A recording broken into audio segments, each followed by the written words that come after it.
께서 아버지께로 가신다고 하는 말씀을 하시자 두려워 떨며 근심하는 제자들에게 예수님께서 이런 약속을 주셨죠. 나를 믿는 자는 내가 하는 그 일도 그 일을 그도 할 것이요 또한 그보다 큰 일도 하리라. 자, 여러분 이 말씀이 선뜻 믿어지십니까? 제자들도 처음 이 말씀을 들었을 때 어떻게 주님께서 하신 일을 같은 사람이 할 수 있겠어? 아니 어떻게 내가 그보다 큰 일을 할 수 있겠어?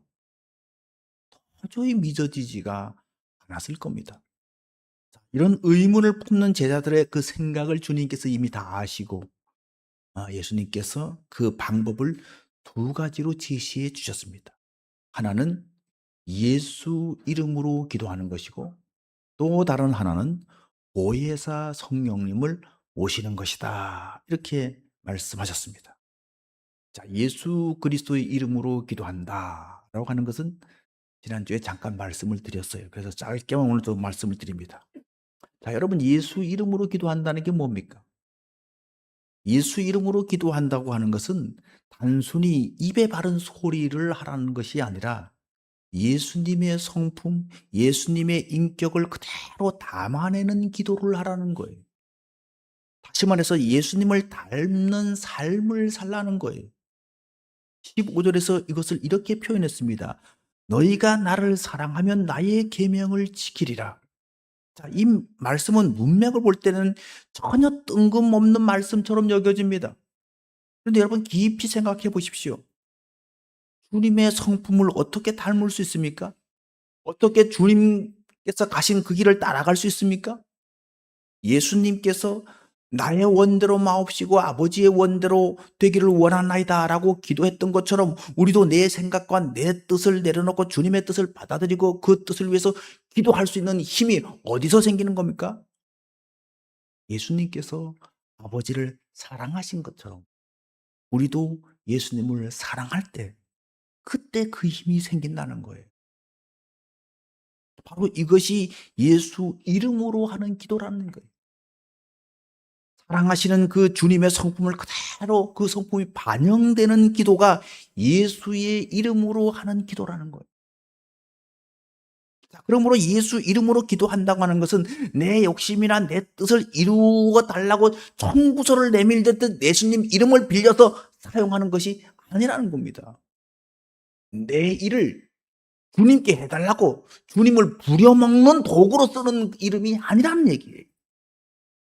예수님의 명예와 예수님의 성품에 걸맞게 주님의 뜻을 이루기를 구하는 그 기도, 내 뜻을 주님께 복종시키는 기도가 바로 주님의 이름으로, 예수의 이름으로 하는 기도예요.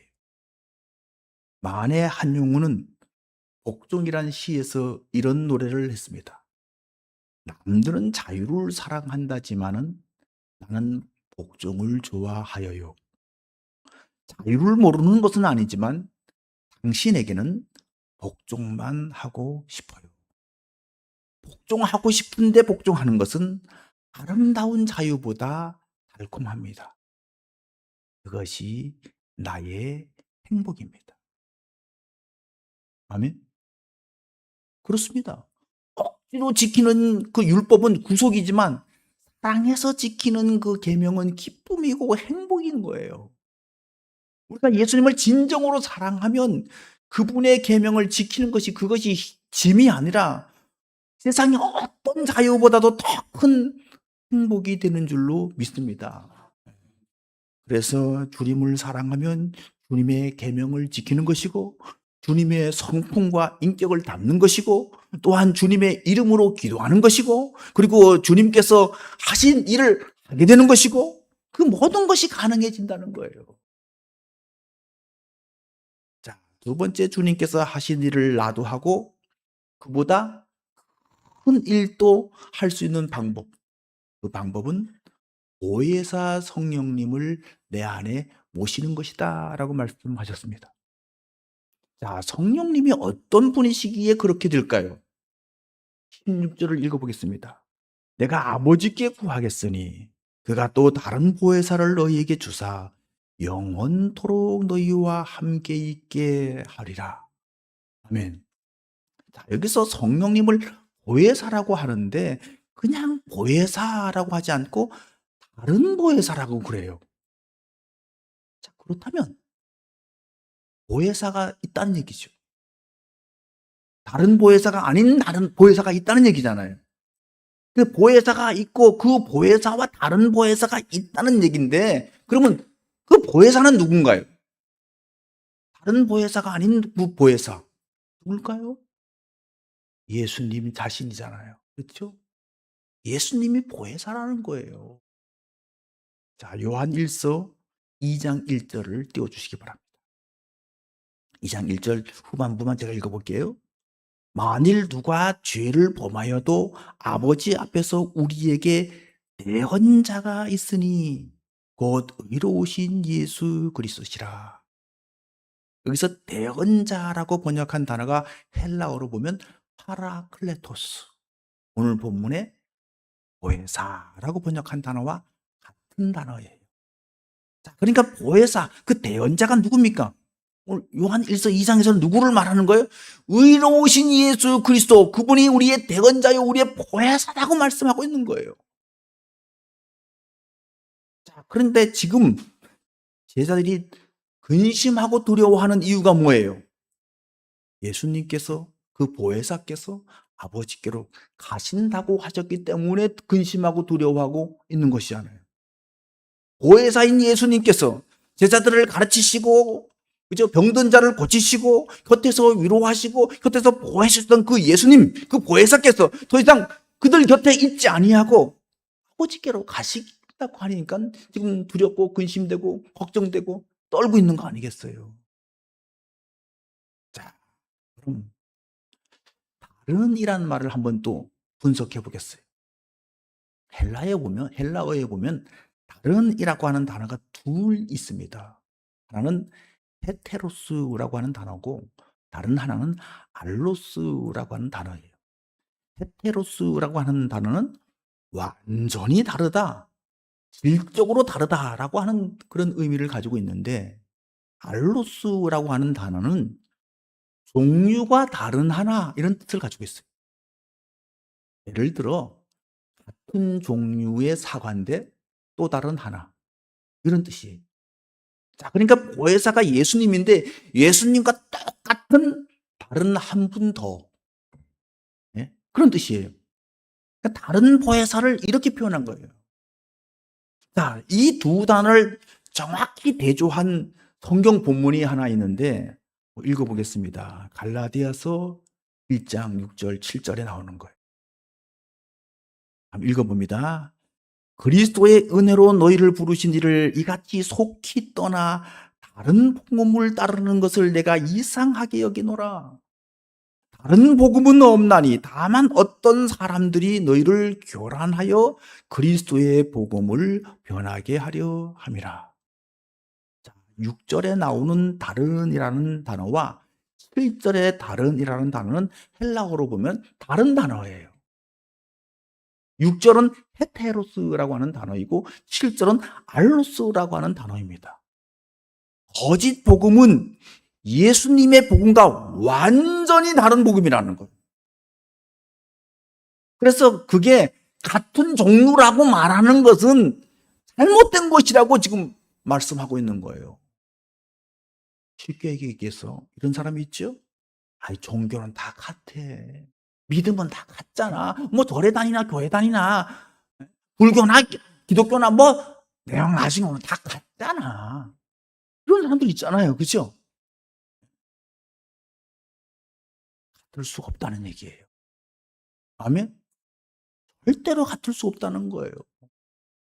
다른 복음, 다른 구원의 길은 절대로 있을 수가 없다는 거예요. 어쨌든 오늘 본문에서는 이 다른이라고 하는 말은 알로스라는 말이에요. 알로스. 똑같은 사과가 한 개 더 있는 것처럼 똑같은 보혜사가 또 있다. 그분이 오시면 내가 한 일을 너희도 할 수 있게 해 줄 것이다. 왜? 어떻게? 그분은 예수님과 같은 성품이기 때문에. 그분은 예수님과 똑같은 본질이기 때문에. 그분은 예수님과 똑같은 능력을 가지고 있기 때문에. 아멘? 아멘? 네. 자, 그런데 여러분, 그분이 그 다른 보혜사가 어떻게 우리에게 올 수 있다고 말하는 거예요? 16절 말씀을 다시 한번 보십시오. 내가 아버지께 구하겠으니 그가 또 다른 보혜사를 너희에게 주사 영원토록 너희와 함께 있게 하리라. 여기에 성부, 성자, 성령이 모두 지금 언급되고 있죠.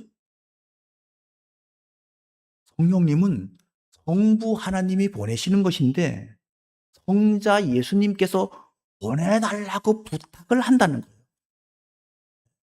아버지께 구한다는 거예요. 자, 그러면 여기서 아버지께 구한다는 하는 말의 의미가 뭘까요? 그냥 말로 기도한다는 걸까요?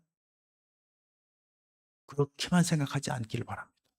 그래서 우리가 예수 이름으로 기도하면 단순히 말로 예수 이름을 들먹거리는 그런 기도가 하라는 것이 아니라 예수님의 성품과 인격을 다 반영한 우리 삶을 다 포함한다고 하는 것을 의미하듯이 예수님께서 아버지께 성령을 구한다고 하는 말은 단순히 말로 성령을 보내주세요 이렇게 간청한다는 뜻만이 있는 게 아니에요.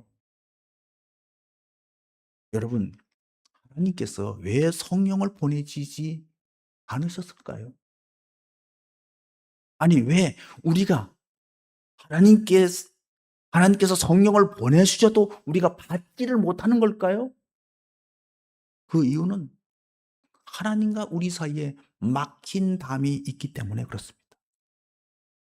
죄의 담이 가로막혀 있어서 하나님과 우리 사이가 원수되어 있어서 하나님의 본질과 같은 그 성령을 보내주고 싶어도 보낼 수가 없고 보내도 우리가 받을 수가 없는 거예요. 그렇죠?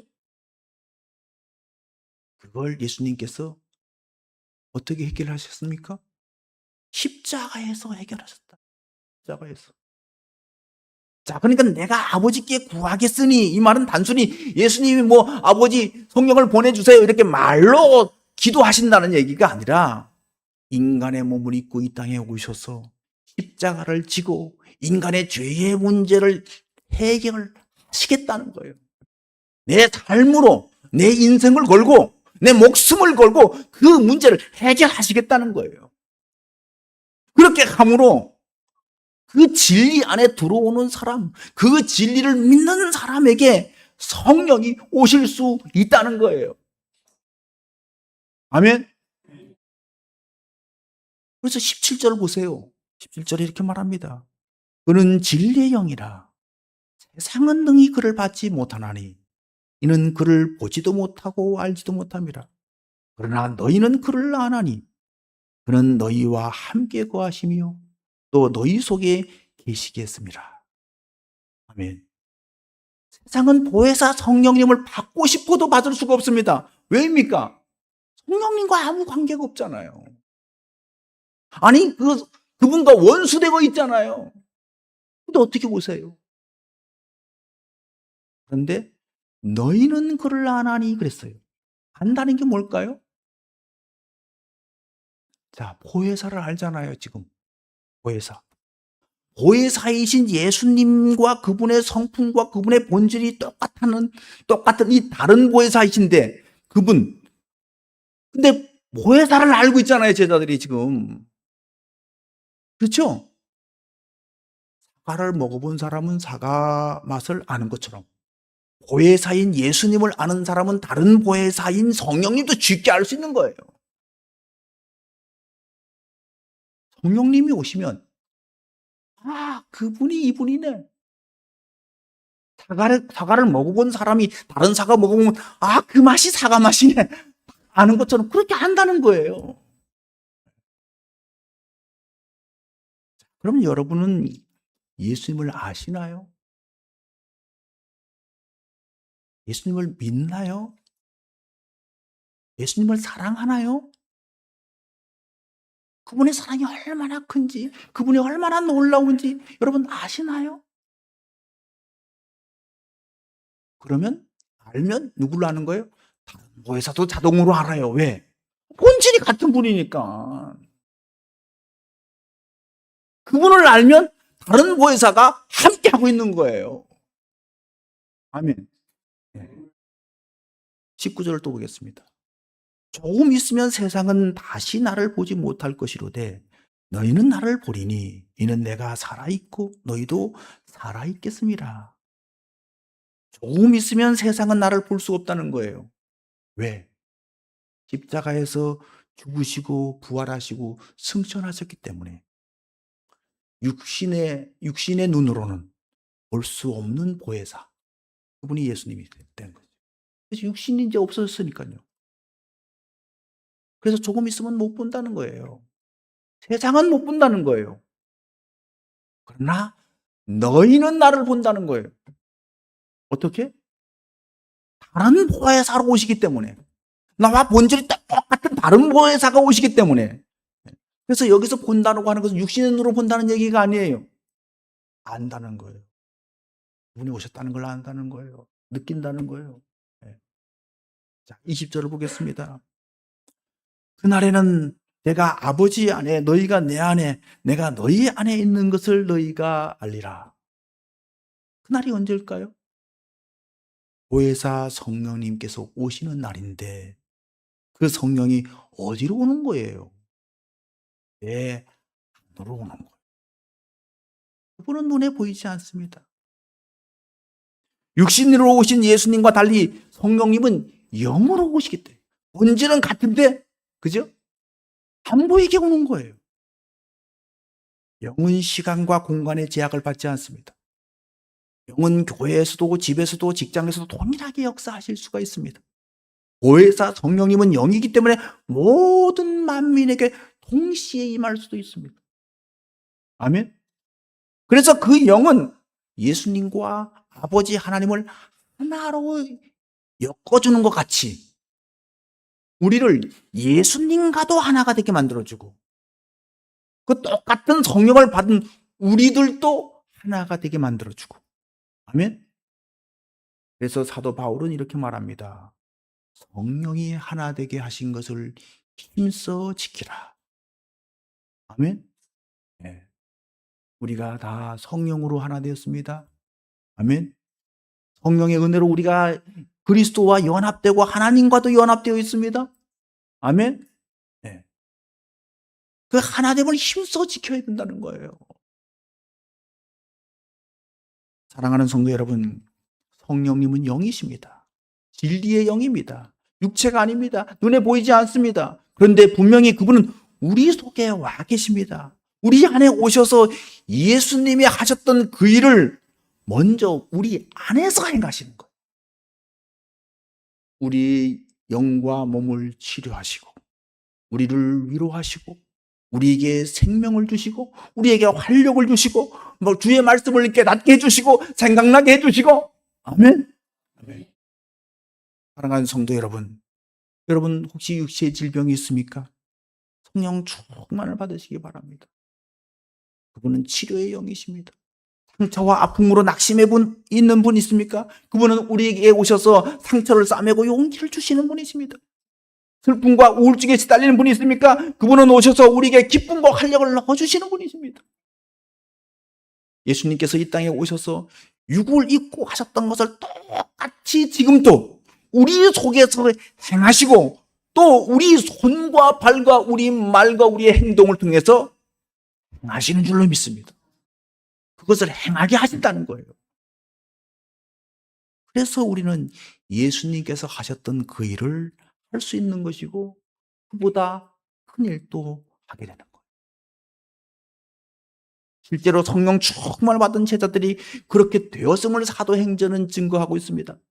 예수님께서 십자가에 처형되자 그 불똥이 자기들에게 뛸까 봐 두려워 떨며 숨어지려던 제자들이 거리로 나와서 담대하게 예수 그리스도의 부활과 구원을 선포했습니다. 예수 이름으로 말하지 말라고 하고 위협하는 그 관원들 앞에서 우리가 보고 들은 것을 말하지 아니할 수 없다고 했습니다. 그들도 표적과 기사를 행하고 귀신을 쫓아내고 병든 자를 고치며 예수의 권능을 행했습니다. 또한 성령 충만을 받은 사람들은 서로 사랑하라, 내가 너희를 사랑한 것이 서로 사랑하라고 하는 예수님의 말씀을 그대로 실천해서 물건을 서로 통용하고 서로 필요를 나눠주고 서로의 필요를 채워주고 날마다 마음을 같이 해서 모이게 힘쓰는 아름다운 사랑의 공동체, 성령으로 하나 된 공동체를 만들었습니다. 아멘. 여러분, 이제 말씀을 처음으로 다시 돌아가 보겠습니다. 내가 하는 일을 그도 할 것이요 또한 그보다 큰 일도 하리라. 사도행전의 제자들을 보면 정말 예수님이 하신 일을 그대로 행했습니다. 병을 고치고 귀신을 쫓아내고 사랑으로 서로를 섬겼습니다. 그렇다면 예수님께서 말씀하신 그보다 큰 일이란 무슨 뜻일까요? 그보다 큰 일. 예수님보다 우리의 능력이 더 뛰어나게 된다는 뜻일까요? 아닙니다. 그보다 큰 일은 능력의 차이를 얘기하는 게 아니에요. 사역의 범위와 규모가 확장된다는 거예요. 예수님은 육신을 입고 이 땅에 계실 때 시간과 공간의 제약 속에서 유대 땅과 이스라엘 땅 그 백성들 그 안에서만 일하셨습니다. 그러나 영이신 성령님이 오시면 시간의 또 공간의 제약들 완전히 허물어집니다. 예루살렘의 한 공간에 계시던 주님이 이제는 전 세계 수많은 성도들의 심령 속에서 동시에 역사하시고 일할 수 있게 된 것입니다. 보혜사 예수님은 유대 땅 안에서만 일하셨지만 다른 보혜사 성령님을 받은 제자들은 전 세계로 나가서 만민에게 복음을 전하게 되었습니다. 이것이 바로 다른 보혜사가 오심으로 우리에게 주어진 약속이자 그보다 큰 일인 것입니다. 아멘. 사랑하는 성도 여러분, 이 놀라운 약속은 2000년 전에 사도들에게만 주신 옛날 이야기가 결코 아닙니다. 오늘을 살아가는 우리에게도 동일하게 주신 현재 진행형의 약속인 줄로 믿습니다. 지금 우리 안에도 예수님과 똑같은 다른 보혜사, 치료와 위로의 성령님이 와 계시는 줄로 믿습니다. 혹시 여러분 중에 나 같은 사람은 무슨 일을 하겠어? 내 삶을 내 스스로도 내 삶 하나도 건사하기 어려운데 이렇게 생각하면서 낙심하는 분이 있습니까? 기억하십시오. 그 일을 행하게 하시는 주체는 내가 아니라 내 안에 계신 다른 보혜사 성령님이십니다. 아멘. 사도 바울이 그래서 이렇게 고백합니다. 내가 그들보다 더 많이 수고하였으나 내가 한 것이 아니요 오직 나와 함께 하신 하나님의 은혜로다. 아멘.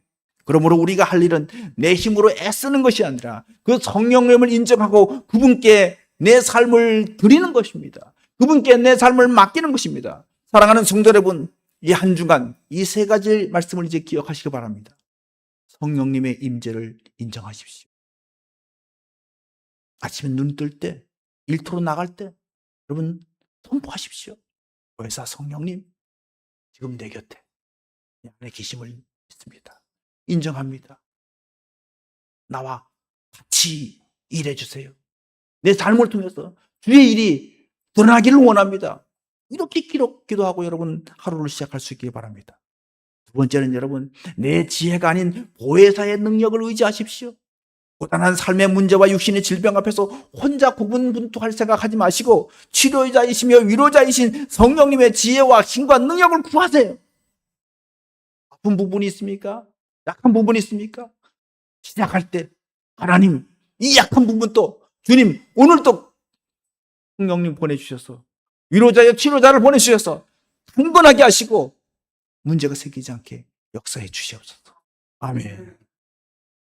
세 번째는 주님의 사랑으로 서로를 사랑하십시오.